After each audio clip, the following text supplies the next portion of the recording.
So that's the worshipping community, but what opportunities do they have to interact with the local population? There are different dynamics of even what I would characterize as segregation, in the sense that people groups tend to associate with their own kind, or their own like, their own language group. And so, Indians will tend to associate with Indians, Qataris will tend to associate with other Qatari, not with Indians, language and traditions all being there. And so usually those interactions happen within the economic or professional context. Those who work in the same office as, or from a different level, the person who changes the tire on my car could be a Muslim, could be a Hindu.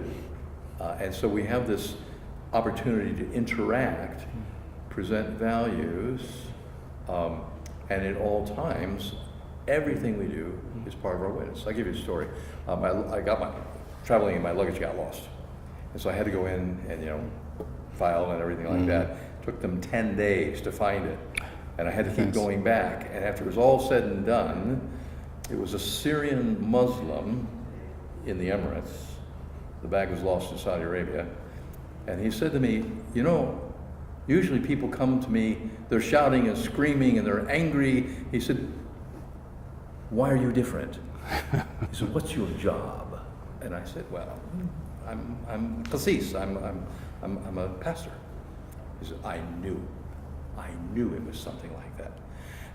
It's part of the inherent witness of lifestyle, as opposed to, let's sit down and have a conversation about the incarnation.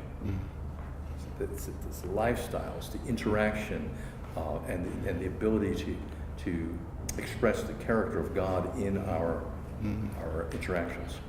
So Sat 7 talks about making God's love visible, but basically one is making that God's love visible by how one behaves and lives amongst the host community.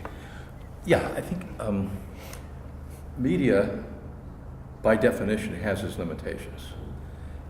It's informational. Transformation comes through relationship. I mean, God so loved the world, He became one of us. He was transformed into human form, and that we then encounter God. So from a theological point of view, you can't do it this and not that. You have to do it together. So people are seeing Christian values on their television sets. When they see those values exhibited by Christians in daily life, it all comes together to mutually reinforce the message.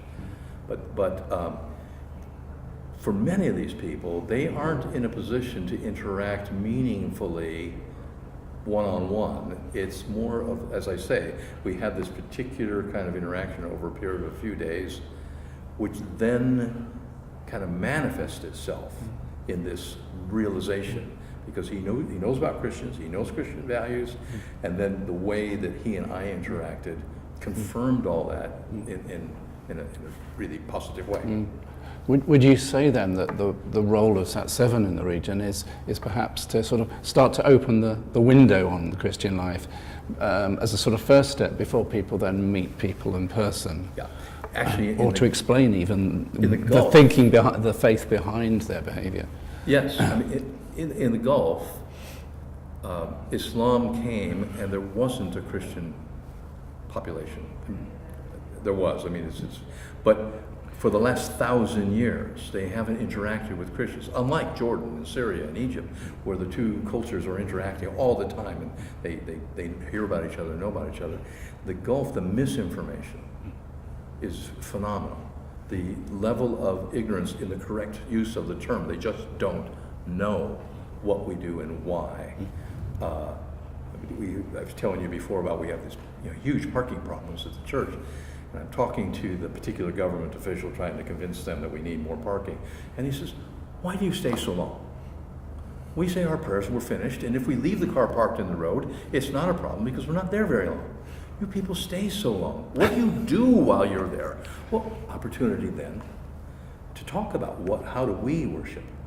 How do we approach the idea of coming into the presence of God, as opposed to what he knows from his own background. opportunity to kind of, and those who have been, for instance, seeing a church service on television, then it's, oh, this is what they're talking about. I remember one conversation with a minister of finance about, you take money from the people when they come for their prayers? Because that's not something they do. And he had a hard time understanding the concept of Christian stewardship and the generosity of spirit, which then facilitates the work of the gospel. For them, it's a tax, which is called zakat. And the idea of voluntarily giving money during our prayers as a spiritual worshipful experience was really something he was challenged by. Amazing. So it's witnessing and seeing the life of Christians together that is just opening people's eyes. And I think, I mean, we can't underestimate what I would even call the subliminal value of particularly children watching Sat7 programs, kids and my school as it develops, and picking up values that they have no exposure to. And then in 20 years, you know, the society will be driven differently than it is now. The values that have grown up in a fairly isolated, very monocultural context, the kind of mixing and matching and interaction of cultures is going to be good for the future. And that aspect of what they see on Sat7 is a much better presentation of values than watching the latest Hollywood movie or sitcom. And they can see the difference. They easily understand the difference. And it challenges them to how they think about us. Fantastic. Thank you so much, Phil. You're very welcome. Very pleasure. Thank you. Thank you.